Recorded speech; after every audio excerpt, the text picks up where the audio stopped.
All right. Real story time of how I became to become friends with Rudy Ray Moore, aka Mr. Dolemite, what he likes to be called. If you heard some of the other stories, it was like my birthday party. They were listening to Rudy Ray Moore. I was listening to that shit. Didn't really enjoy it. I was more of like a Richard Pryor, Red Fox type of dude.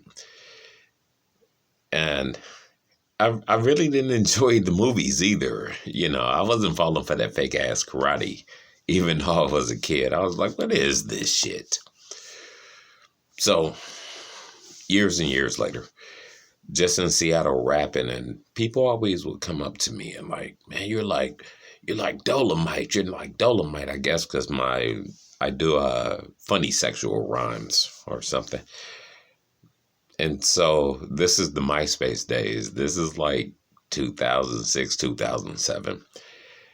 And so I see him on MySpace. There's a picture of him. It says, the real Dolemite.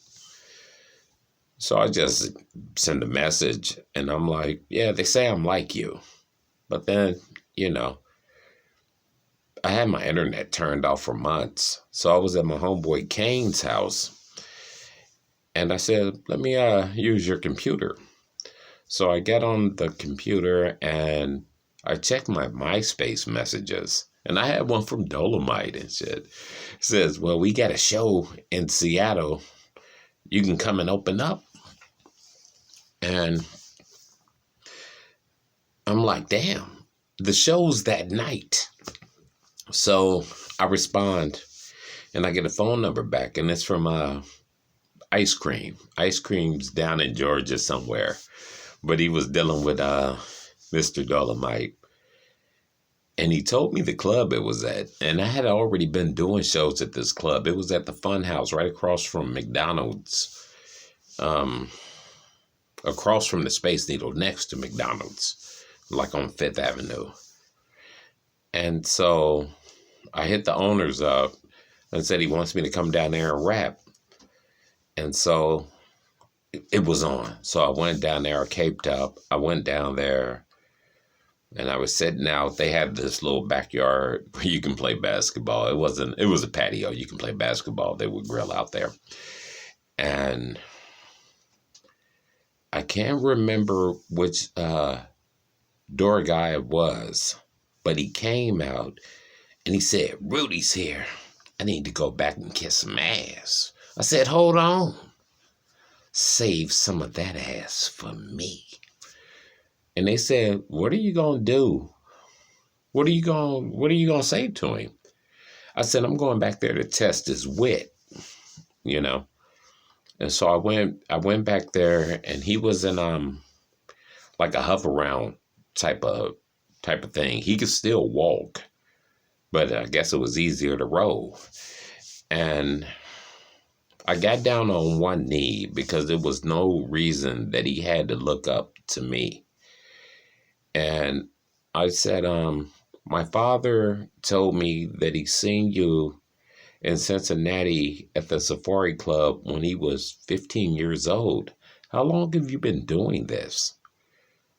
He says, I've been doing this longer than I care to remember. I'm leaving the past where it's at, and I'm headed for new beginnings. Who are you? I said, I'm Arthur. And he said, why are you here? I said, because Ice Cream told me to come on down, and he think you might like what I do. And he just smiled and said, the Ice Cream Man.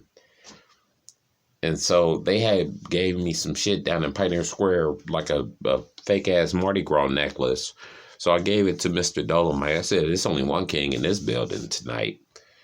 And so I went up there, I done my thing and shit. Went back outside, smoking and shit. They said, what did he say to you? I said, why do you think he said anything to me? They said, we can see in your face that he said something. I said, he told me he's leaving the past where it's at, and he said it for new beginnings. And so I'm out there soaking it up like I just rocked with Dolemite, you know. And then somebody came out. They said he's looking for you. I said, who's looking for me? And he said, Dolemite. And I went up there. I got on stage. I said, yes, sir. He says, do another one of those raps for me for my birthday. I said, yes, sir. And I used to have a song called Then What? And so I done that, turned the party out.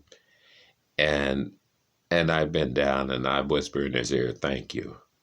And he said, you just might make it.